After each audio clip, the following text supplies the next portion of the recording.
everyone, welcome back to my channel. I am Surya Gupta and today we are going to discuss about nucleus. ये class 9 biology chapter 1 cell the fundamental unit of life का video number 6 है। इस chapter के बाकी की video आपको मेरे channel पे मिल जाएंगे। सो देखो न्यूक्लियस होता क्या है। न्यूक्लियस होता है एक membrane bound organelle that contain genetic material. Nucleus एक मेम्ब्रेन बाउंड ऑर्गेनेल होता है, जैसा कि आप फिगर में देख सकते हो कि इस न्यूक्लियस के ऊपर एक क्या है, मेम्ब्रेन है। तो ये एक मेम्ब्रेन बाउंड ऑर्गेनेल है जो कि सेल में प्रेजेंट होता है, ठीक है। और क्या है, दैट कंटेन जेनेटिक मटेरियल। इसमें आपको जेनेटिक मटेरियल मिलता है। जेनेटिक मटेरियल क्या होता है, वो मटेरियल जो रिस्पॉन्सिबल होता है किसी भी ऑर्गेनिज्म के हेरिडिटी कैरेक्टर को उसके नेक्स्ट जनरेशन में पहुंचाने के लिए। जैसे कि आपने कभी सुना होगा कि आपकी नाक जो है या आंख जो है आपके मम्मी या पापा से मिलती है। तो ये आपके मम्मी या पापा का कैरेक्टर आपके में जो आता है वो आता है जेनेटिक मटेरियल की वजह से, ठीक है। और ये जेनेटिक मटेरियल होता है क्रोमोसोम या फिर डीएनए, ठीक है, जीन्स, जिसमें होते हैं जीन्स, ठीक है। तो हम इसके बारे में बाद में डिस्कस करेंगे। नेक्स्ट देखो, यहाँ पे न्यूक्लियस को हम ब्रेन ऑफ द सेल भी कहते हैं, ठीक है। Nucleus is also known as the brain of the cell. क्यों?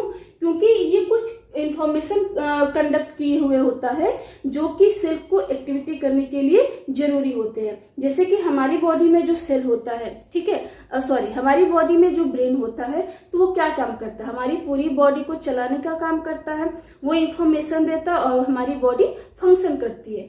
ठीक उसी तरह से इसमें कुछ इंफॉर्मेशन कंटेन होते हैं जो कि जिसकी वजह से सेल अपना एक्टिविटी करता है, फंक्शन करता है। तो ये सेल को चलाने का काम कर रहा है ना, इसीलिए इसे हम बोलते हैं ब्रेन ऑफ द सेल, ठीक है। अगर हम बात करें डिस्कवरी की, ठीक है, यानी कि न्यूक्लियस की डिस्कवरी किसने की, तो न्यूक्लियस की डिस्कवरी की थी रॉबर्ट ब्राउन ने। किसने? रॉबर्ट ब्राउन ने। किस ईयर में? 1831 में, ठीक है। पोजीशन की अगर हम बात करें कि सेल में न्यूक्लियस की पोजीशन क्या होती है, तो एनिमल सेल में ये होता है बिल्कुल सेंट्रल में, ठीक है। अगर हम एक एनिमल सेल बनाएं, ठीक है, ये एनिमल सेल हमने बनाया और ये रहा इसमें न्यूक्लियस बिल्कुल सेंटर में। ये एनिमल सेल क्यों है?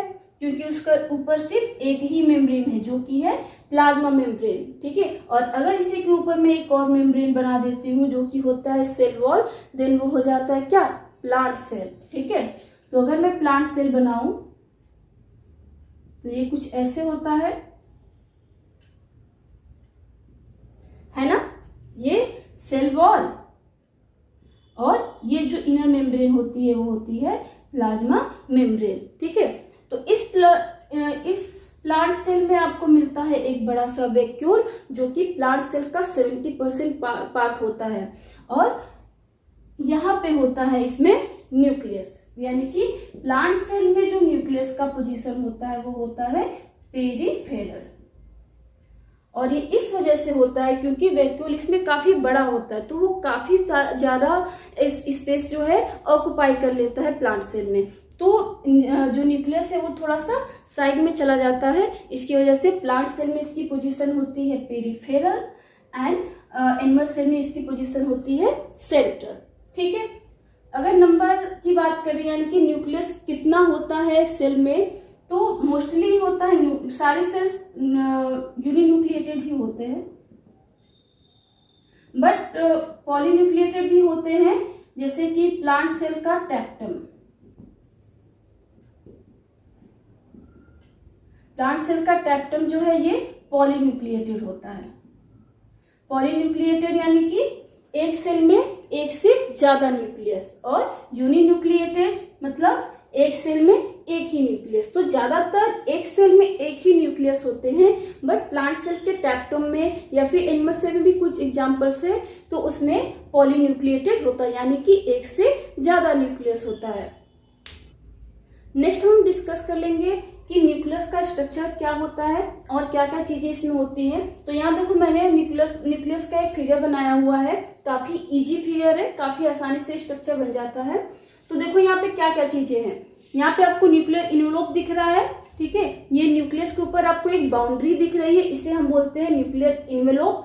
ये है न्यूक्लियोलस, ठीक है। इस न्यूक्लियर इन्वेलोप में जगह जगह आपको पोर्स दिखाई दे रहे हैं, ये होता है न्यूक्लियर पोर, ठीक है।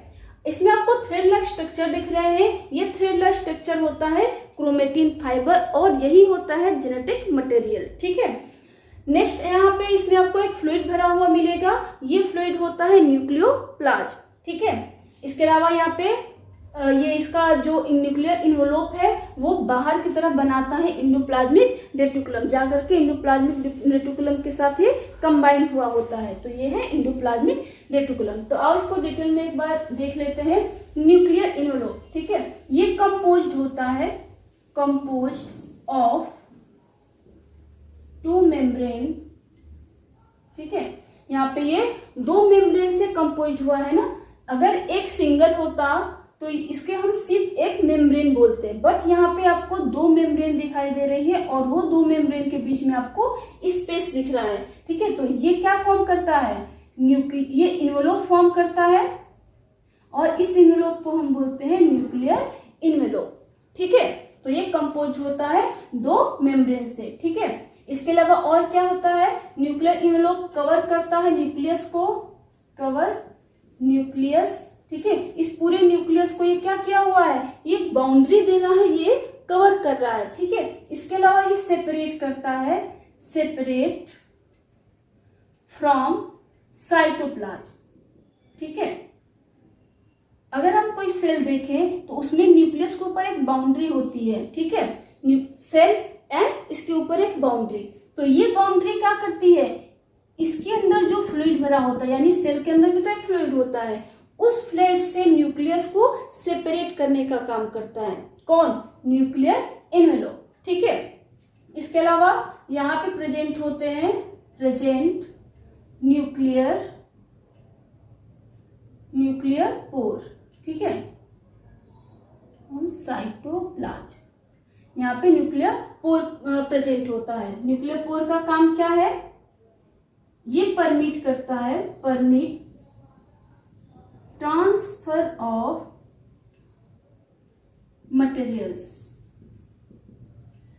न्यूक्लियस को जिस भी चीज की नीड होती है वो क्या करता है, इसी न्यूक्लियर पोर से सेल के साइटोप्लाज्म से लेता है, ठीक है, इसमें से लेगा, और जिस चीज की नीड नहीं होती यानी कि जो चीजें उसको लेनी है वो इस न्यूक्लियर पोर से लेगा, और जिस चीज को उसे देना है साइटोप्लाज्म में, इसी पोर से ये वापस कर देगा, ठीक है।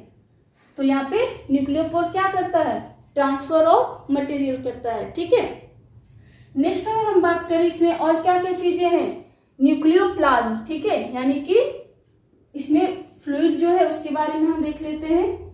न्यूक्लियोप्लाज्म, ये न्यूक्लियोप्लाज्म क्या होता है, इसके अंदर भरा हुआ एक फ्लूइड होता है, तो ये ग्राउंड फ्लूइड मटेरियल होता है, ठीक है। और इस न्यूक्लियोप्लाज्म में आपको क्या क्या दिख रहा है, इसमें आपको दिख रहा है न्यूक्लियोलस, है ना, इसके अंदर फ्लूइड है और फ्लूइड के अंदर आपको दिख रहा है न्यूक्लियोलस। इसके अलावा और क्या दिख रहा है, क्रोमेटिन, ठीक है।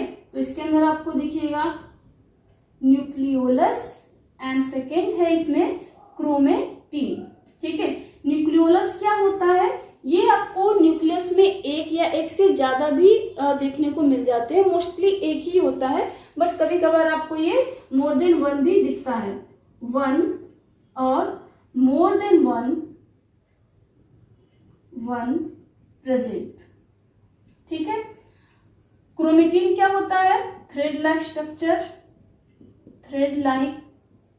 स्ट्रक्चर कंटेन जेनेटिक इंफॉर्मेशन, ये कंटेन करता है जेनेटिक इंफॉर्मेशन, और ये जेनेटिक इंफॉर्मेशन क्या करता है, किसी भी हेरिडिटरी कैरेक्टर को एक जनरेशन से दूसरे जनरेशन में ले जाने का काम करता है, ठीक है। ये क्रोमेटिन जो है चेंज हो जाते हैं, चेंज इनटू किसमें, क्रोमोजोम्स में, chromosomes at the time of cell division, ठीक है। ये जो क्रोमेटिन आपको दिखाई दे रहा है थ्रेड लाइक स्ट्रक्चर, ये जब सेल डिवीजन होता है, क्योंकि सेल हमेशा डिवाइड करते हुए रहते हैं, नए नए एक सेल से 2 सेल बनता है, 2 से फिर 4 सेल, इस तरह से हमेशा बॉडी में जो सेल है वो हमेशा डिवाइड करते हुए रहते हैं। तो जब सेल डिवीजन का टाइम आता है तो ये जो क्रोमेटिन थ्रेड लाइक स्ट्रक्चर आपको दिख रहा है ये कंडेंस होकर के यानी कि अपने आप को सिकोड़ करके क्या बना लेता है, क्रोमोजोम्स बना लेता है। ठीक है, तो आपको इतना समझ में आ गया।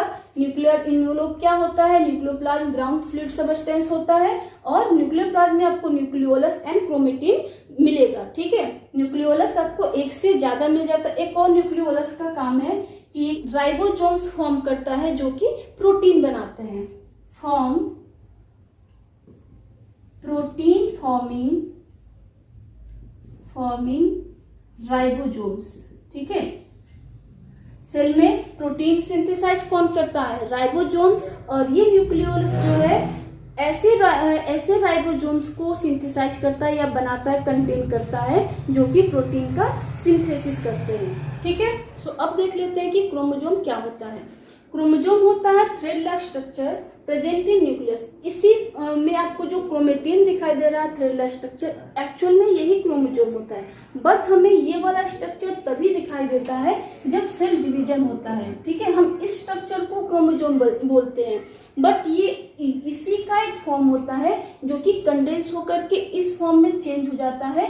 कब, जब सेल डिवीजन का टाइम आता है। इस तरह से क्रोमेटिन्स होते हैं इसमें, है ना, ये सारे क्रोमेटिन इसी में इस तरह से उलझे हुए होते हैं, और जब सेल डिवीजन का टाइम होता है तो यही जो क्रोमेटिन्स है कुछ इस तरह के फॉर्म में चेंज हो जाते हैं, है ना।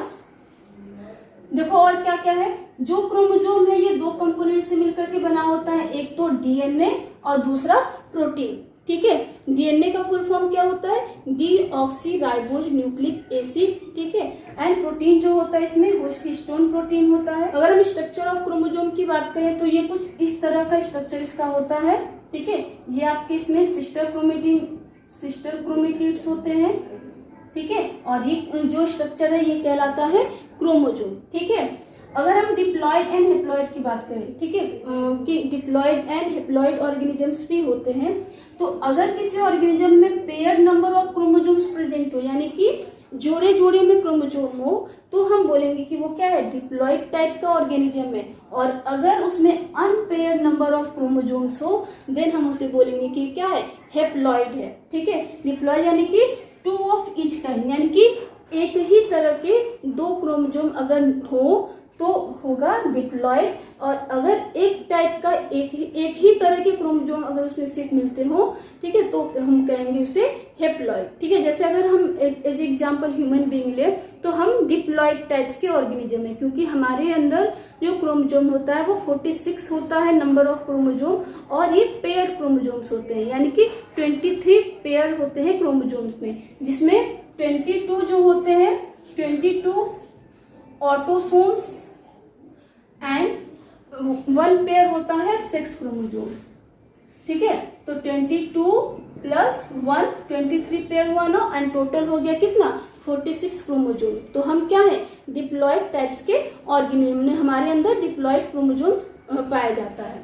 तो आई होप आपको क्रोमोसोम अच्छे समझ में आ गया होगा। नेक्स्ट हम देख लेते हैं न्यूक्लियस का फंक्शन, और हमारा टॉपिक खत्म हो जाएगा ये। सो यहाँ देखो हम बात करेंगे फंक्शन ऑफ न्यूक्लियस की। सो नंबर 1 है, it control all metabolic activities of the cell. ये कंट्रोल करता है सेल में जितने भी मेटाबॉलिक एक्टिविटीज होते हैं उन सभी को, और इसी वजह से हम इसे बोलते हैं ब्रेन ऑफ द सेल। ठीक है, सेल के जितने भी फंक्शंस होते हैं, मेटाबॉलिक हो या फिर केमिकल हो, तो इन सभी को ये क्या करता है, कंट्रोल करता है। नेक्स्ट क्या है, it regulates the cell cycle. ठीक है, जब सेल डिवीजन होता है यानी कि सेल साइकिल होता है तो उसे भी रेगुलेट करने का काम करता है न्यूक्लियस। ठीक है, नेक्स्ट क्या है, responsible for transmission of hereditary traits. ठीक है, मैंने बताया ना अभी कि जो न्यूक्लियस के ये क्या करता है, जेनेटिक मटेरियल कंटेन करता है, यानी कि क्रोमेटिन जो है वो जेनेटिक मटेरियल होता है। तो ये क्या रिस्पॉन्सिबल होता है कि हेरिडिटरी ट्रेट्स को, ठीक है, यानी कि एक जेनरेशन से दूसरे जेनरेशन में कैरेक्टर्स को ट्रांसफर करने का काम करता है। नेक्स्ट क्या है, फॉर्म प्रोटीन फॉर्मिंग राइबोसोम्स, ठीक है, ये उन राइबोसोम्स को फॉर्म करता है और ये होता है न्यूक्लियोलस में। न्यूक्लियोलस में ऐसे राइबोसोम्स बनते हैं जो कि प्रोटीन फॉर्मिंग करते हैं, यानी कि प्रोटीन का सिंथेसिस करते हैं। तो मेनली जो प्रोटीन का मेन सोर्स है वो होता है न्यूक्लियोलस। अगर ये राइबोसोम्स ना बनाए तो राइबोसोम्स क्या प्रोटीन सिंथेसाइज नहीं कर पाएंगे। तो हमारी बॉडी में जो प्रोटीन सिंथेसिस होता है उसका मेन सोर्स है न्यूक्लियोलस, ठीक है। तो इस वीडियो में इतना ही। आई होप आपको सारी चीजें अच्छे से समझ में आ गई होंगी। नेक्स्ट हम पढ़ेंगे साइटोप्लाज्म नेक्स्ट वीडियो में। Keep studying. Thank you.